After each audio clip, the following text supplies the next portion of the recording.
Good evening, everyone. We do have a lot to cover tonight. Thanks for joining us. I'm Chris Thomas. Well, new tonight, a man convicted of several highway shootings could be released in a matter of months. I want you to take a look. This is Kyle Frank. He was convicted of 8 attempted murders back in 2009. He only served 14 years of a 90-year sentence. And now Sacramento County leaders are sounding the alarm, saying he could be released soon. ABC 10's Luke Clary is live tonight. And Luke, you spoke to one of the victims? Chris, the Sacramento County District Attorney's Office said that due to the extreme violence and trauma experienced by the victims of this crime, they believe that the inmate in this case, Kyle Frank, should have never been granted parole after serving just 15% of that lengthy prison sentence. It was August 22nd, 2009.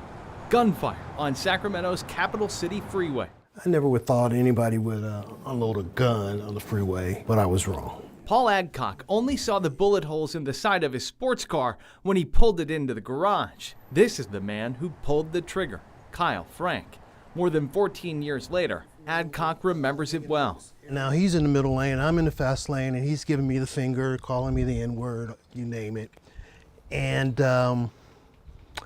I was in a sports car, so I said, well, he can't keep up with me, so I just kept going. Next thing I know, I hear bullets hitting my car.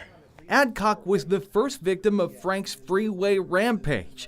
On 4 separate occasions in the summer of 2009, he opened fire at vehicles on the freeway while driving under the influence of alcohol and cocaine. Assistant Chief Deputy DA Rochelle Beardsley worked that case. In 2011, Frank was convicted of 8 counts of attempted murder and other weapons charges and sentenced to 90 years in state prison. My victims kind of took solace in that. You know, the person who tried to end my life this day is never going to get out to hurt me or anybody else again. But on April 10th, the California Department of Corrections and Rehabilitation's parole board granted Frank parole just 14 years into his 90-year sentence, raising questions. What are your worst fears about this guy?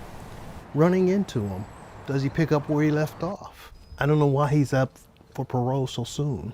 Among his victims and at the prosecutor's office. For someone to serve just 14 years out of a 90-year sentence, can you say here that justice has been served? It's our office's position that Mr. Frank was not amenable to parole, and someone who committed the crimes that Mr. Frank did and the way he did them does not deserve early release. And we reached out to the California Department of Corrections and Rehabilitation for comment on this story and an explanation why Frank was granted parole. We haven't heard a response to that request yet. Meanwhile, Frank could go free, the district attorney's office says, in a matter of months. Chris. And we should point out that the DA's office has sent a letter to the governor's office asking him to step in this case. Keep us posted on how this develops. Luke Clary live for us tonight. Luke, thank you.